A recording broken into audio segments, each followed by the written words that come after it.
The Chicago General Hospital emergency room hummed with frenetic energy on a frigid November evening in 2024, its air thick with the sharp tang of antiseptic and the relentless clamor of life teetering on the edge. Monitors beeped in discordant rhythms, their shrill tones blending with the hurried shuffle of nurses, sneakers, and the low, anxious murmurs of waiting patients. Overhead, fluorescent lights cast a sterile, unyielding glow, bleaching the linoleum floors and exposing every crack in the hospital's facade of order. Amid this controlled chaos, 10-year-old Malik Jackson lay on a narrow bed, his small body trembling beneath a thin blanket, sweat soaking through his hospital gown. His fever had spiked past 104 degrees Fahrenheit, a dangerous heat that left his skin clammy, and his dark curls plastered to his forehead. His breaths came in shallow, uneven gasps, each one a struggle against the weight of illness pressing down on his chest. Alone, with only an IV drip tethered to his arm, Malik's glassy eyes fluttered. Unable to focus, his small frame dwarfed by the cold machinery around him. His mother, Lisa Jackson, a city councilwoman, was trapped in a downtown meeting, her phone buzzing with urgent texts from a neighbor who had rushed Malik to the ER. The boy's lips moved faintly, mumbling incoherent words as if pleading with a world too busy to hear him.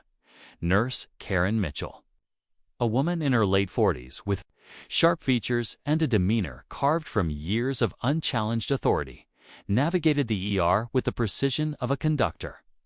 Her shoes clicked against the floor, each step a declaration of control, her thin lips pressed into a line that seemed to reject softness.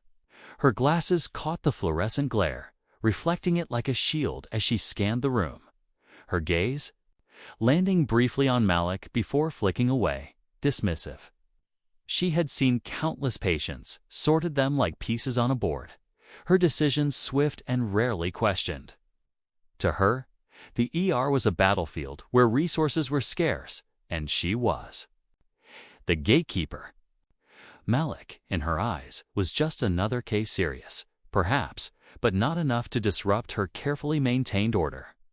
As she adjusted a clipboard, her movements mechanical, a staff member burst through the swinging doors, escorting Tom Bradley, a middle-aged white man with a bandaged hand. A faint red stain marked the gauze where a shallow cut crossed his palm. It's the kind of injury that might sting but posed no real threat. Tom's face carried a mix of mild discomfort and impatience, his eyes darting around as if expecting immediate attention. "We need a bed," the staff member said, gesturing toward Malik's cot. Karen's gaze sharpened, her decision instantaneous. "Move the boy," she ordered, her voice clipped, devoid of hesitation. "This man needs the bed." Malik's head turned slightly, his fever-clouded eyes struggling to make sense of the words. His small fingers tightened on the blanket. Weak attempt to anchor himself to the only comfort he had. His throat was too dry to protest, his body too weak to resist. The 4 tubes swayed above him, the fluid bag quivering with each movement, a silent witness to his fragility. Karen leaned closer, her tone softening just enough to sound patronizing. "Come on, kid. Up you go. You'll be fine in a chair." She pointed to a row of hard plastic chairs lined against the wall, their surfaces cold and unforgiving, more suited for waiting rooms than for a child fighting a raging fever. Malik tried to sit up, his muscles trembling like water, his vision blurring as the room tilted. The 4 needles shifted painfully in his arm, tugging at his skin, but no one offered a hand to steady him. Karen had already turned away, stripping the bed with brisk efficiency, her focus now on preparing it for Tom Bradley. The boy shuffled toward the chair, each step a battle against gravity, his bare feet cold against the linoleum. When he finally collapsed onto the plastic seat, it felt like sitting on ice, the chill seeping through his thin gown and into his overheated body. His head drooped forward, curls falling into his eyes. The IV line pulling taut like a lifeline stretched to its limit across the room. Dr. Emily Carter emerged from behind a curtain, her scrubs wrinkled from hours of relentless work. At 32, she was still new enough to feel the weight of every patient, but seasoned enough to know when something was wrong. Her dark hair was pulled into a messy bun, strands escaping from the long shift, and her eyes scanned the ER instinctively, searching for the next crisis. They landed on Malik, slumped in the chair, his small frame swaying as if he might tip over at any moment. The sight hit her like a punch to the chest. She noticed the IV bag swinging wildly above him, the boy's arm trembling as he tried to hold himself upright. Then her gaze shifted to Tom Bradley, now settling into Malik's former bed, his minor cut being tended to with a gentleness that seemed almost theatrical. Karen adjusted Tom's pillow, her voice suddenly warm, almost soothing. "You're all set, sir.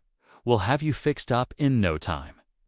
The contrast was stark, undeniable. Malik, a child in distress, abandoned to a chair, while Tom, with a wound that barely needed stitches, was treated like royalty.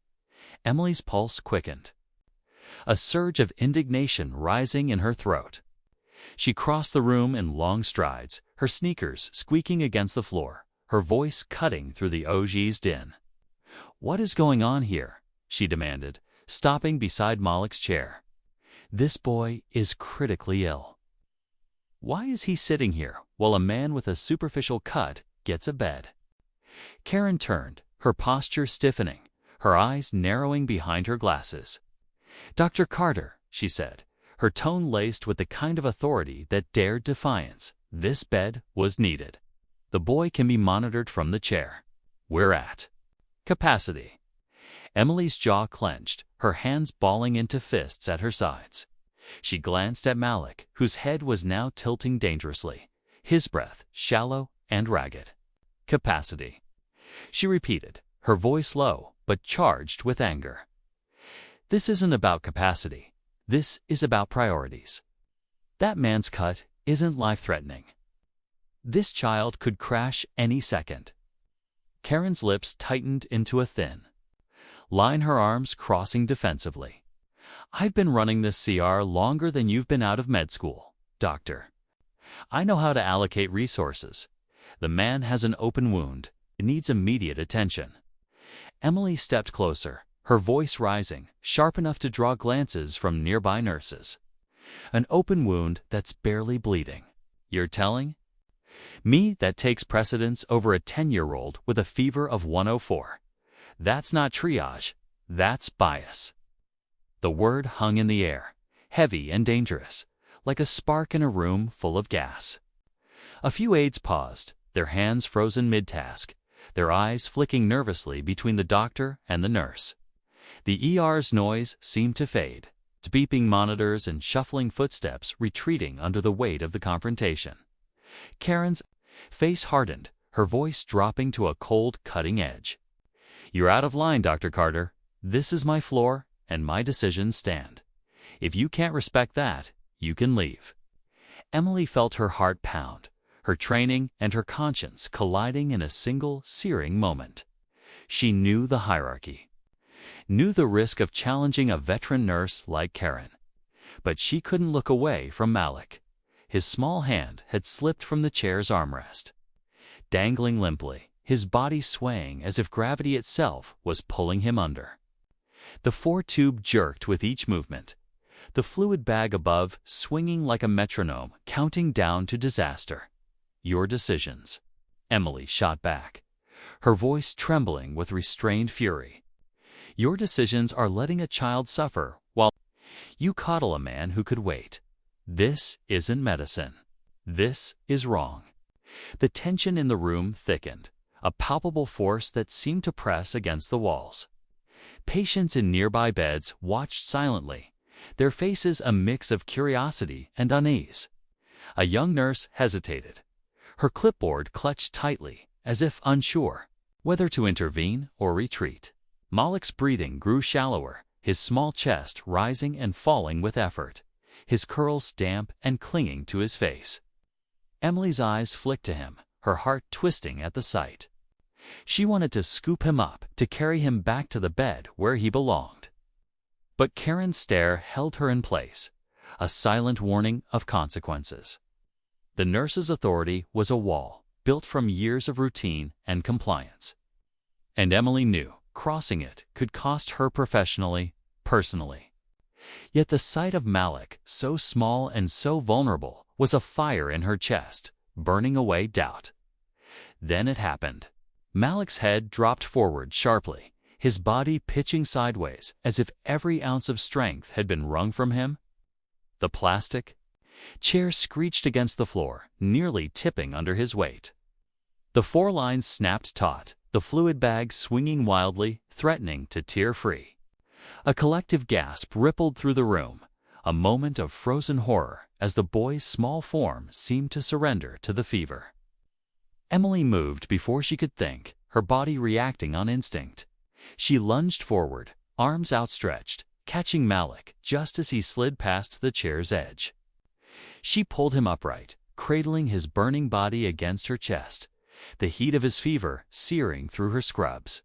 His head lolled against her shoulder, his breaths faint and ragged, each one a reminder of how close he was to slipping away. "Malik, stay with me," she whispered, her voice breaking as she adjusted him to keep the ivy line secure. Her hands trembled, not from fear, but from the fury coursing through her veins. Karen stood over them, her expression a mask of rigid control, her eyes glinting with something that felt like a threat. She said nothing, but her silence was louder than words, a warning that Emily had crossed a line. The doctor met her gaze, her jaw clenched, her heart pounding like a drum. In that moment, holding Malik's fragile weight, Emily saw it clearly, not just a disagreement over a bed, but a deeper, uglier truth. This was about power, about who was deemed worthy of care and who was discarded. Malik, a black child alone, in a system that should have protected him, had been judged less important. His suffering dismissed as if it were a minor inconvenience. The fluorescent lights seemed harsher now, casting long shadows that stretched across the room, illuminating not just a sick boy, but a system that could abandon him in plain sight. Around them, the ER buzzed on, its rhythm unbroken. But for those who had witnessed the scene, something had shifted. A few patients whispered to each other, their voices low, their eyes lingering on Malik's small form. A nurse's aide hesitated by a cart, her hands frozen mid-motion, as if the weight of what she'd seen had rooted her to the spot. Emily held Malik tighter, her resolve hardening with every shallow breath he took. She knew this wasn't just about one boy, one bed, one nurse.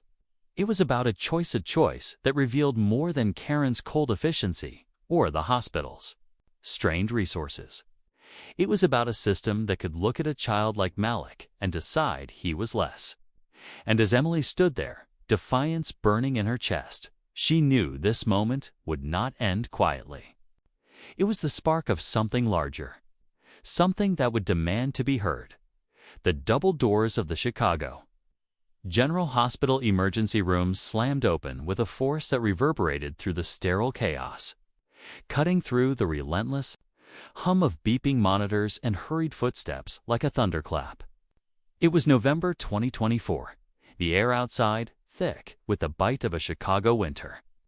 And Lisa Jackson, city councilwoman, stormed in, her breath visible in the cold that clung to her wool coat.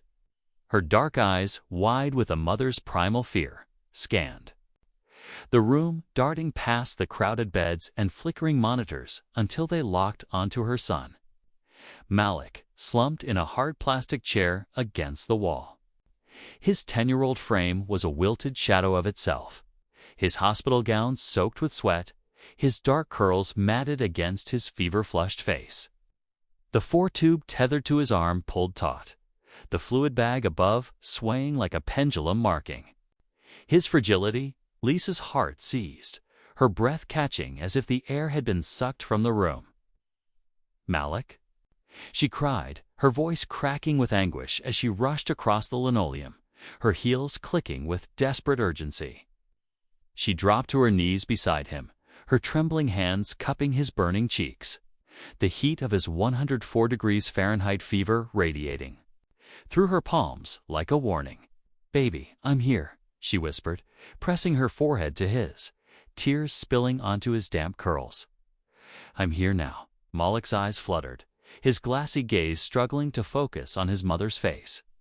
His small hand reached weakly for hers, fingers barely able to grasp, as if the effort of holding on was all he had left. Lisa's chest tightened, her love for him warring with a rising tide of fury that threatened to drown her. She saw the foreline tugging at his skin, the plastic chair's cold surface pressing against his trembling body. And the injustice of it all hit her like a physical blow. Her son, her only child, was fighting for breath in a place meant to save him. Yet he had been discarded to a corner like an afterthought. She lifted her head, her tear-streaked face hardening as her gaze found Nurse Karen Mitchell standing rigid near the bed Malik had been forced from. Karen's arms were crossed, her sharp features set in a mask of unyielding control, her glasses reflecting the harsh fluorescent lights like a barrier. The bed now held Tom Bradley, the middle-aged white man with a minor cut on his hand, his gauze-wrapped palm resting comfortably as he reclined.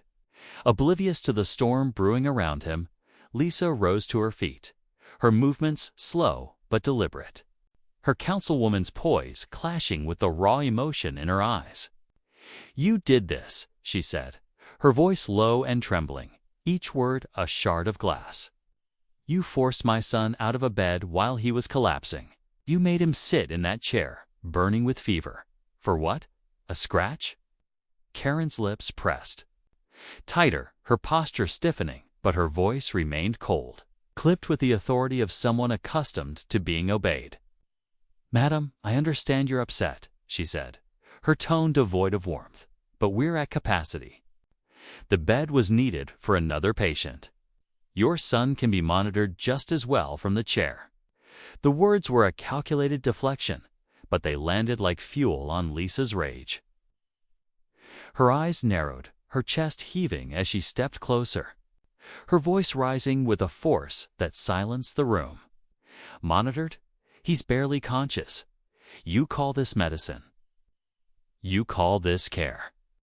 The air seemed to freeze, the beeping monitors and shuffling footsteps fading into a tense hush. Patients in nearby beds turned their heads, their expressions a mix of shock and curiosity. A young nurse paused mid-step, her clipboard clutched tightly, her eyes darting nervously between Lisa and Karen. Dr. Emily Carter, who had challenged Karen earlier, stood a few feet away, her hands still trembling from catching Malik when he nearly fell. She watched Lisa now, her heart pounding with a mix of vindication and apprehension. Knowing this confrontation was no longer just about a bet, was about something far deeper. Something that cut to the core of justice itself. Lisa's gaze bore into Karen, her voice shaking with both grief and command. "My son is 10 years old. He's fighting for his life, and you decided he didn't deserve a bed. Why? Because he was alone. Because he's black." The accusation hung heavy in the air, sharp and undeniable, a truth that seemed to suck the oxygen from the room. Gasps rippled through the onlookers, a low murmur of unease spreading like wildfire.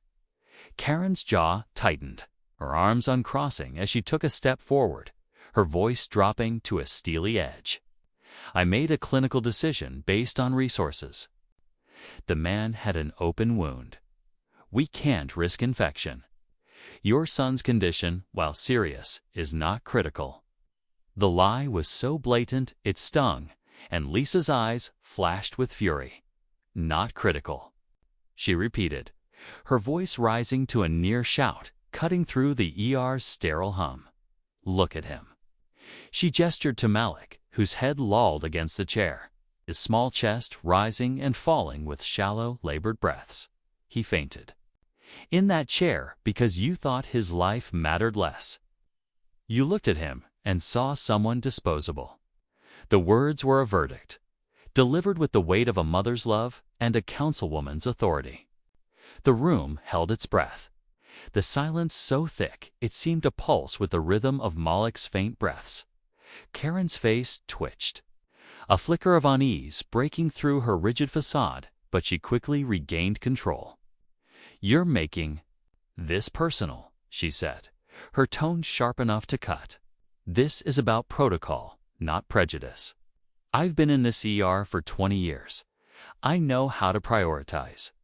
Lisa's lips curled into a bitter smile, her eyes blazing with a fire that seemed to burn through Karen's defenses. "Protocol," she spat. "Your protocol let a child collapse while you fussed over a man who could have waited in a chair. Don't hide behind rules when it's clear what this is." She paused, her voice dropping to a chilling calm. "Saw my son's skin, and you made a choice. You chose wrong." The accusation landed like a stone, rippling through the room with a force that made even the most jaded staff members flinch. A patient in a nearby bed, an elderly woman with an oxygen mask, whispered to her daughter, her voice trembling with disbelief. A janitor paused his sweeping, his eyes fixed on Lisa, as if her words had given voice to something he'd seen too many times. Dr. Emily Carter stepped closer, her presence a silent show of support, her earlier defiance now bolstered by Lisa's courage. Karen's eyes flicked to Emily, then back to Lisa, searching for an ally but finding none. For the first time, her authority seemed to waver, her hands clenching at her sides as if to hold on to the control slipping through her fingers. "This is not the place for accusations," she said, her voice tight, almost defensive. "We're doing our best in a crisis." Lisa's laugh was sharp, devoid of humor.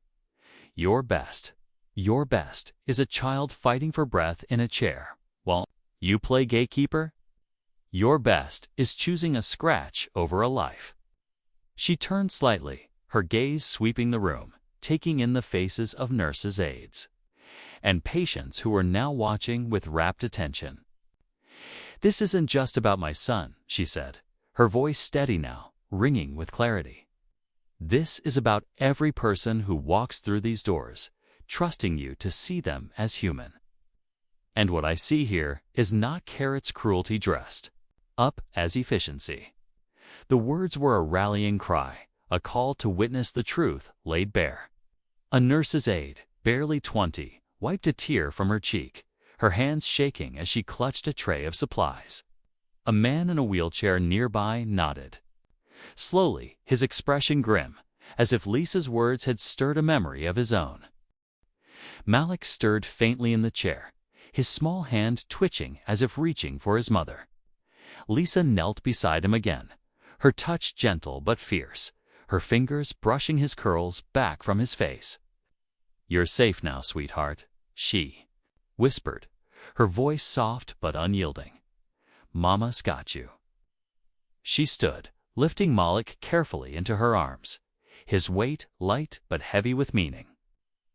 She carried him back to the bed he'd been forced from, ignoring Karen's sharp intake of breath. With deliberate care, she laid him down, tucking the blanket around his trembling frame, her movements a silent rebuke to the nurse's decision. The 4 lines settled, the fluid bag steadying above, as if the world itself was righting a wrong. Lisa straightened, her eyes locking onto Karen's once more. "This bed belongs to my son," she said, her voice a quiet storm. "And no one, not you, not your protocols, will take it from him again."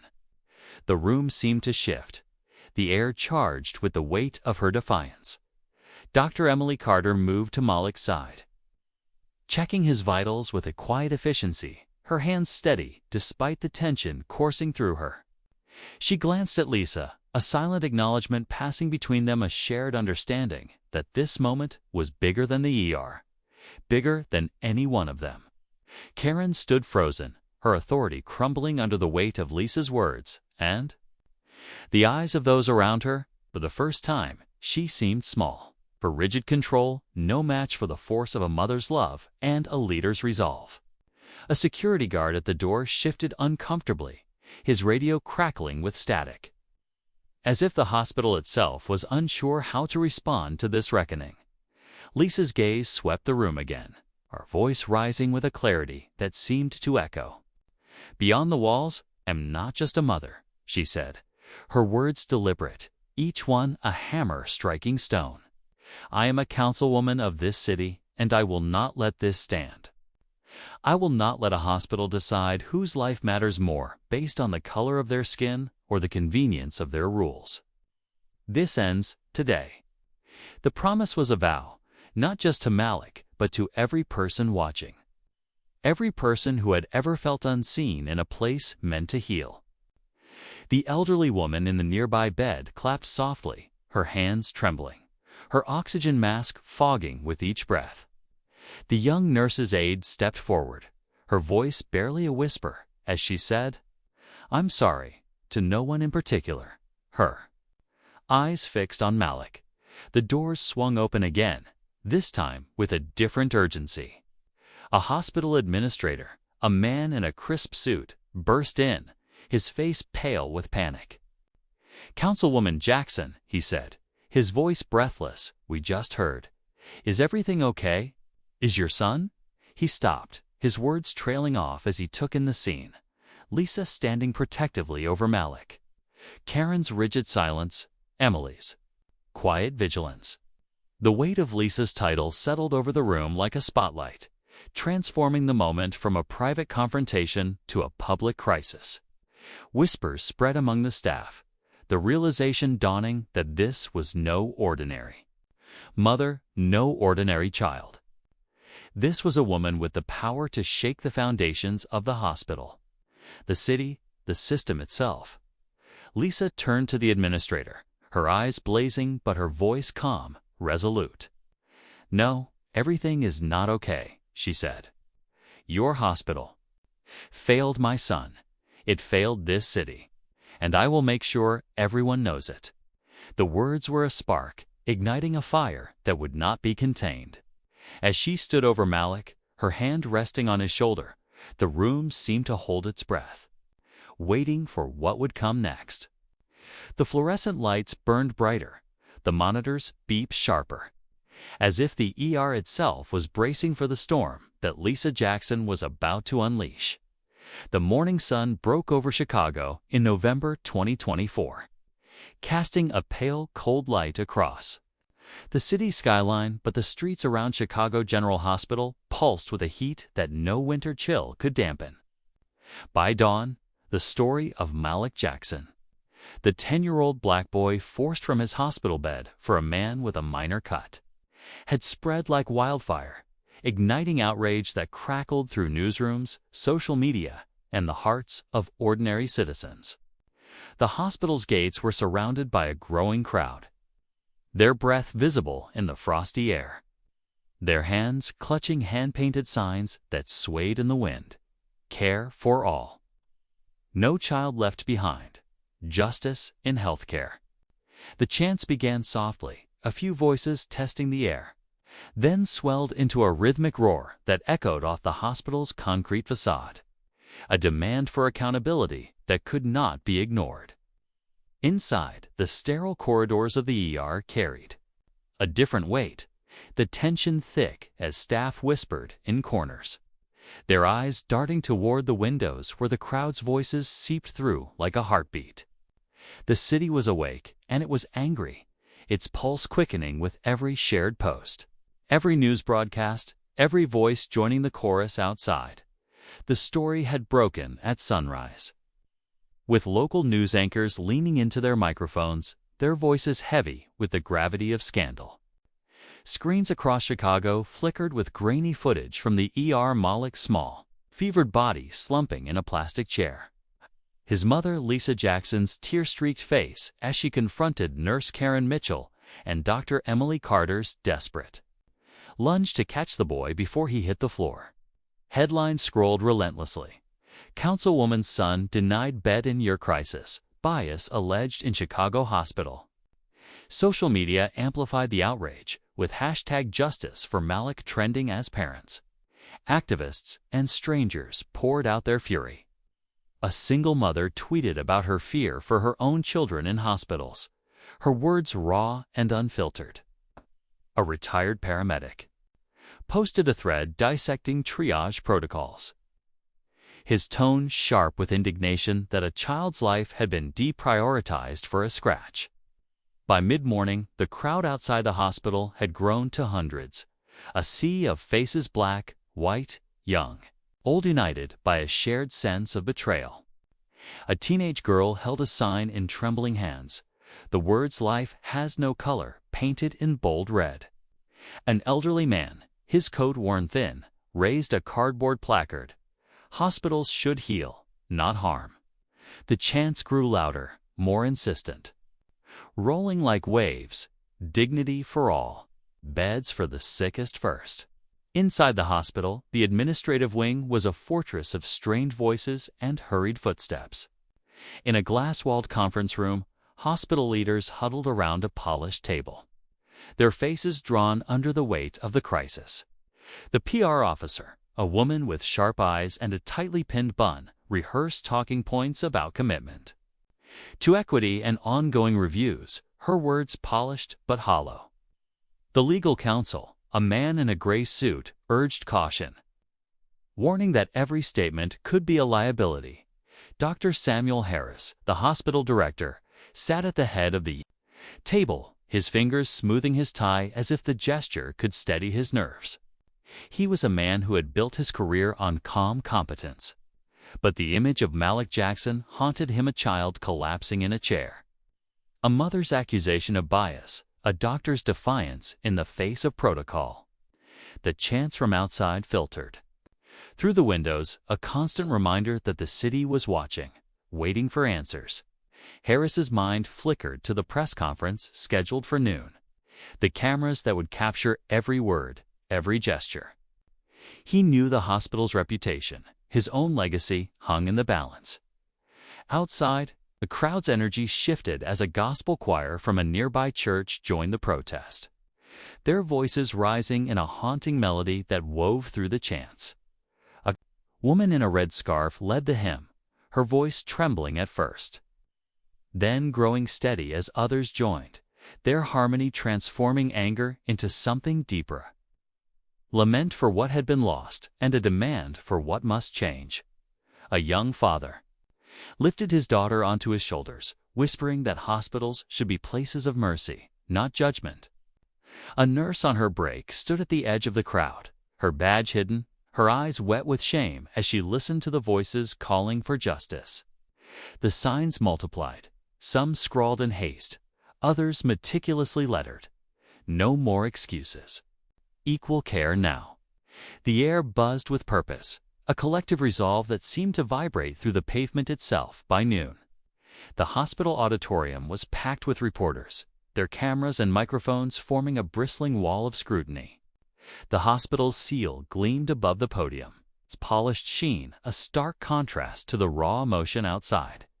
Dr. Harris stepped forward, his steps measured, his face a careful mask of professionalism that couldn't quite hide the tremor in his hands. He adjusted his glasses, set his notes on the lectern, and began, his voice steady but strained. "We are addressing a troubling incident that occurred in our emergency room," he said, choosing each word with care. "Chicago General is committed to equity and compassion.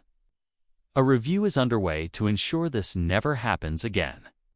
The words were meant to soothe, but the room was unforgiving. A reporter stood, her voice sharp as a blade. Why was a 10-year-old with a fever forced out of bed for a man with a minor cut? Was it negligence or bias? The question landed like a stone, and murmurs rippled through the crowd. Another reporter followed, not waiting for an answer. "Has Nurse Karen Mitchell been suspended? What steps are you taking to address systemic issues?" The questions came faster, each one a challenge to the hospital's carefully crafted narrative. Harris's notes blurred before his eyes, the weight of the moment pressing down. He answered, cautiously investigations were ongoing. Staff assignments were under review. But his words felt thin, inadequate against the roar of the crowd outside. The cameras cut to a split screen. Harris at the podium, his tie perfectly knotted, and the hospital gates alive with protesters, their signs waving like flags of defiance. A news anchor's voiceover confirmed that Nurse Mitchell had been placed on administrative leave, her badge photo flashing across screens, a frozen image of a woman whose name now carried the city's outrage. Reporters had caught her outside her home that morning, her face stiff as she hurried to her door, offering no comment. To viewers, she was no longer just a nurse. She was a symbol of a system that had failed a child. The protests grew louder, spilling beyond the hospital grounds and into the streets of downtown Chicago. A community organizer, a woman with braids and a megaphone, led a new chant: "No justice, no peace." Her voice carried over the crowd, galvanizing them into a unified force. A high school teacher stood with her students, their signs painted. During a lunch break, their young faces fierce with conviction. An ER doctor from a rival hospital joined the crowd, his scrubs still on, holding a sign that read, "Triage saves lives, not bias." The choir's hymn swelled again, its notes intertwining with the chants, creating a sound that was both mournful and defiant. A call to action that echoed through the city's steel and glass. At City Hall, the energy reached a crescendo as Lisa Jackson prepared for a rally that would mark a turning point. The wooden platform in the city square was modest, but it stood like a beacon above the sea of people. Their signs catching the afternoon sun: "Justice for Malik Healthcare, for all." Reporters crowded the front, their cameras trained on the platform, red tally lights glowing like eyes. Citizens filled every inch of the square, their voices hushed in anticipation, their faces a mosaic of hope and anger. The side steps creaked as Lisa climbed them, her hand resting on Malik's shoulder. The boy, still pale but steadier now, walked beside her, his hospital gown replaced by a warm jacket, his curls free of sweat but his eyes still wide with the weight of what he'd endured. His small hand gripped his mother's fingers, a quiet anchor in the storm of attention. The crowd saw the gesture, saw the way his fragile frame leaned into her strength, and a murmur rippled through them, soft and reverent, like a prayer. Lisa reached the podium and paused, her dark eyes sweeping the crowd, her face solemn but resolute. She wore no official insignia, only the quiet authority of a mother and a leader. "Last night," she began, her voice clear and unamplified. Those speakers carried it to every corner of the square. "My son walked into an emergency room, seeking help and found indifference instead. He was pushed aside, told his pain didn't matter as much as someone else's comfort. I saw him slump in a chair, fighting to breathe, while others looked away." The crowd held its breath, her words a blade cutting through the silence. Malik stood closer, his hand tightening in hers, and she drew strength from his warmth. "But I am not here only as a mother," she continued, her voice rising with conviction. "I am here as your councilwoman, and I say this: what happened to Malik will not happen to your children. We will not let prejudice hide behind policy or indifference masquerade as procedure." The square erupted, cheers and applause thundering like a storm breaking. A woman near the front pressed a hand to her mouth, tears streaming down her cheeks. A man raised his sign higher, his arms shaking with belief. Lisa leaned closer to the microphone, her eyes narrowing. "Starting today, I will introduce legislation to establish independent oversight for every hospital in Chicago. We will demand transparency, fairness, and humanity.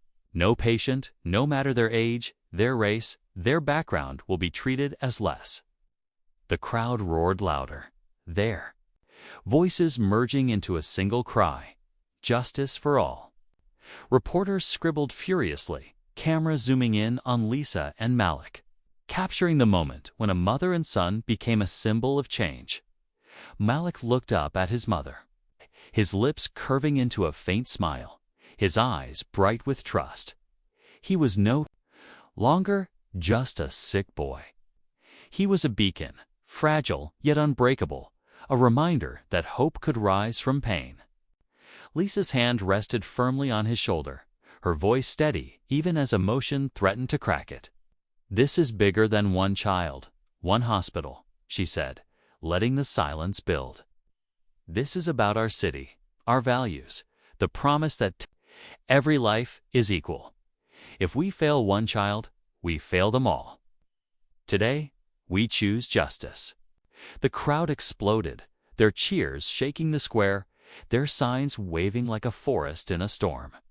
Strangers clasped hands, parents lifted children to see, and the chant, "Justice for All," rolled into the streets, unstoppable. Dr. Emily Carter stood at the edge of the crowd, her scrubs hidden under a coat, her heart swelling with vindication.